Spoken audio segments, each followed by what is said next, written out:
Hello বন্ধুরা, আজকের আমি নিয়ে চলে এসেছি তোমাদের ভূগোল সাবজেক্টটা নিয়ে।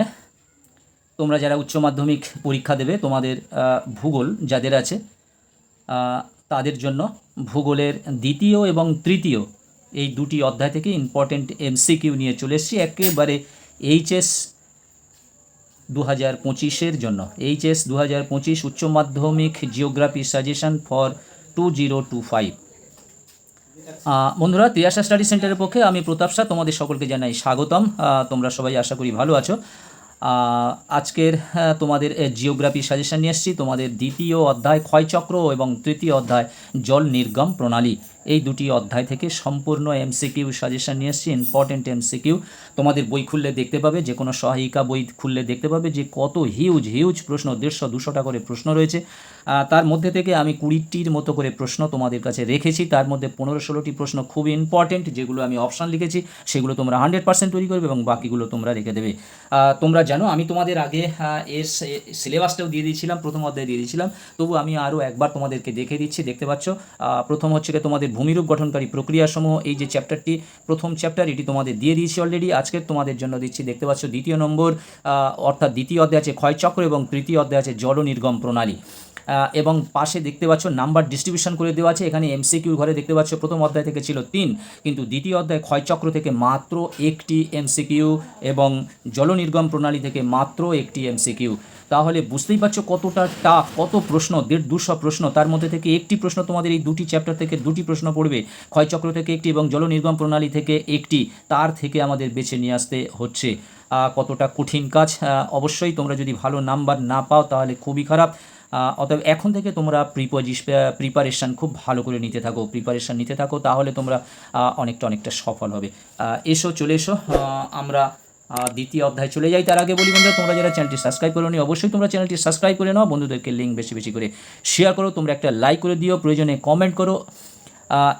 আমরা দ্বিতীয় অধ্যায় চলে যাই। তার আগে বলি, তোমরা যারা প্রথম অধ্যায়ের সাজেশন পাওনি, তোমরা নতুন সাবস্ক্রাইব করে বসেছো, অথচ প্রথম অধ্যায়টি পাওনি, তোমরা জিওগ্রাফির প্লে লিস্টে চলে যাবে। তোমরা প্লে লিস্ট ফলো করো, প্লে লিস্ট ফলো করলে পরপর অধ্যায়গুলো তোমরা পেয়ে যাবে।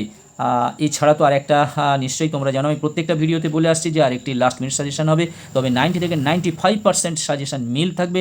অতএব এটির প্রতি তোমরা গুরুত্ব দিয়ে দেখো। একের দাগের প্রশ্ন, ভূমিরূপ হলো ভূগঠন প্রক্রিয়া ও পর্যায়ের ফলশ্রুতি। এই ধারণাটি কে প্রবর্তন করেন? Hack, Penck, King, Davis. Answer হবে ডেভিস। পাদ সমতলীকরণ মতবাদটির প্রথম অবতারণা করেন WM Davis, Penck, JT Hack এবং LC কিং। অ্যান্সার হবে LC কিং, অর্থাৎ অপশান ডি। ইনসেল বার্চ যে অঞ্চলে দেখা যায় সেটি হলো কালাহারি মরুভূমি, গাঙ্গেয় সমভূমি, ডেকান ট্রাপ অঞ্চল, আমাজন নদীর অববাহিকা। অ্যান্সার হবে কালাহারি মরুভূমি অঞ্চল, অর্থাৎ অপশান এ। আমি অপশানগুলো একটু টিক মেরে দিচ্ছি আরও ভালো করে বোঝানোর জন্য। তোমরা প্রথম অধ্যায় থেকে দেখেছো, আমি অ্যান্সারটা লিখে দিয়েছি, কোন অপশানটা উত্তর হবে আমি সেটা লিখে দিয়েছি। এটা আমি তা করিনি, এটা আমি তোমাদের সর্বভারতীয় পরীক্ষা হিসেবে যেরকম রাউন্ড দেওয়া থাকে, রাউন্ডটাকে ভরাটকরণ করা এবং সেই পদ্ধতিটা আমি মেনটেন করেছি। অতএব তোমরা সব দিক থেকে এটি দেখে নাও। নদীর পুনর্যৌবন লাভের ফলে গঠিত হয় না এমন একটি ভূমিরূপ হলো মোনাডঙ্ক।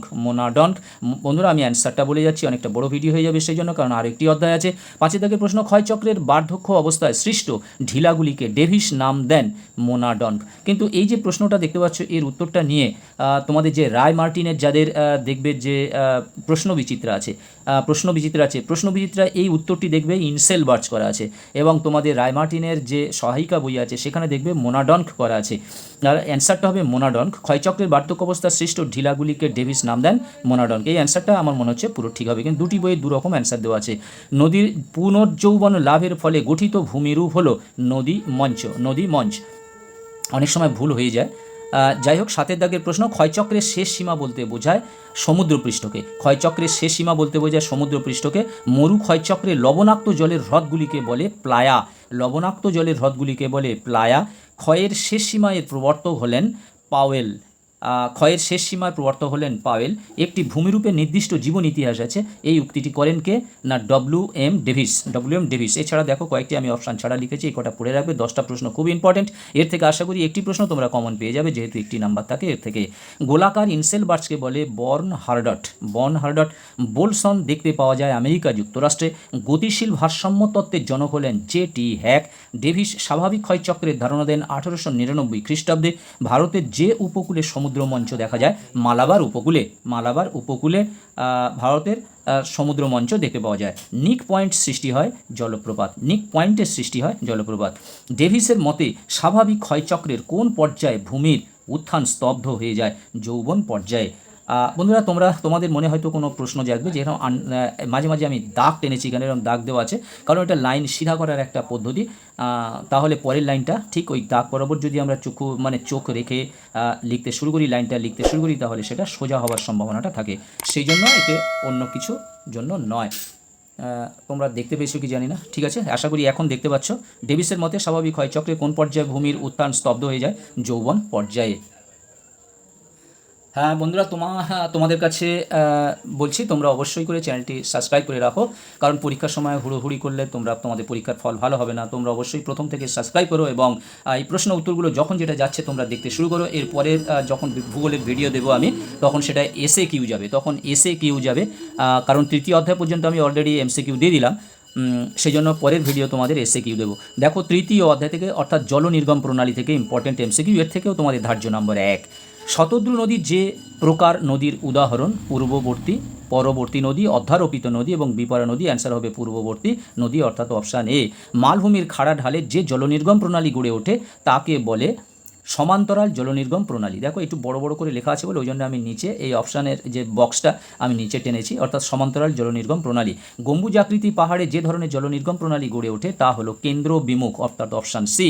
মরুভূমির প্লায়াকে কেন্দ্র করে যে জলনির্গম প্রণালী গড়ে ওঠে তা হলো কেন্দ্রমুখী। সিন্ধু নদ হলো একটি পূর্ববর্তী নদী।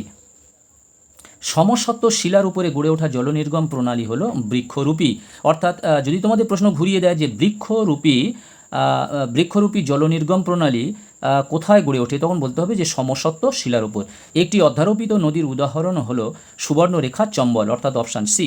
অধ্যারোপিত নদীর উদাহরণ হলো সুবর্ণরেখা চম্বল। একটি অনুগামী নদী, পরবর্তী নদী, গৌণ অনুগামী নদী, বিপরা নদীর সমন্বয়ে যে ধরনের জলনির্গম প্রণালী গঠিত হয় সেটা হলো জাফরি রূপী জলনির্গম প্রণালী। ভূগঠনের সঙ্গে সামঞ্জস্যহীন নদী হলো পূর্ববর্তী নদী। তারপর দেখো, বৃক্ষরূপী জলনির্গম প্রণালীতে প্রধান নদীর সাথে উপনদী মেশে সূক্ষ্ম কোণে। এরপর কয়েকটি প্রশ্ন আছে। নতি নদী হলো অনুগামী নদী। পিনের জলনির্গম প্রণালী দেখতে পাখির পালকের মতন। অ্যানুলার কথাটির অর্থ হলো আংটি।